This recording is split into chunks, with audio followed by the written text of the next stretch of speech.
बेंगलुरु से एक दिल दहला देने वाली खबर सामने आई है, जहां तेज बारिश और ओले पड़ने के दौरान बोरिंग हॉस्पिटल के कंपाउंड वॉल गिरने से 7 लोगों की मौत हो गई, जिनमें 2 बच्चे भी शामिल हैं।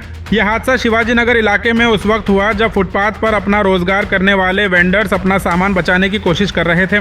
अचानक तेज हवा और बारिश के बीच पुरानी और कमजोर दीवार गिर गई, जिसके नीचे कई लोग दब गए।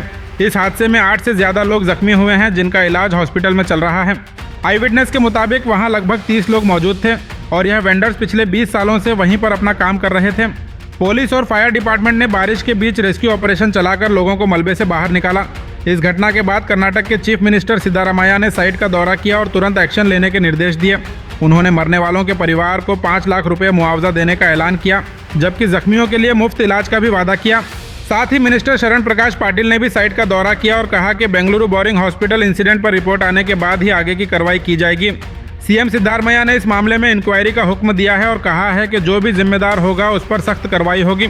लेकिन अब सबसे बड़ा सवाल यह है, क्या इसे सिर्फ नेचुरल डिजास्टर कहकर छोड़ दिया जाएगा या फिर इसे साफ तौर पर नेग्लिजेंस मानकर जिम्मेदारों पर एक्शन लिया जाएगा। एक तरफ ब्रांड बेंगलुरु और स्मार्ट सिटी के बड़े बड़े दावे और दूसरी तरफ एक गवर्नमेंट हॉस्पिटल की वो दीवार जो 30 साल से खड़ी थी लेकिन कभी ठीक से इंस्पेक्ट तक नहीं की गई। क्या ये सिर्फ बारिश का कसूर था या फिर ये एक सरकारी लापरवाही थी जिसकी कीमत आज उन मासूम लोगों ने चुकाई जो सिर्फ बारिश से बचने की कोशिश कर रहे थे। जांच शुरू हो चुकी है, मुआवजा भी घोषित हो गया है, लेकिन असली इंसाफ तब मिलेगा जब जिम्मेदार लोगों पर सख्त कार्रवाई होगी।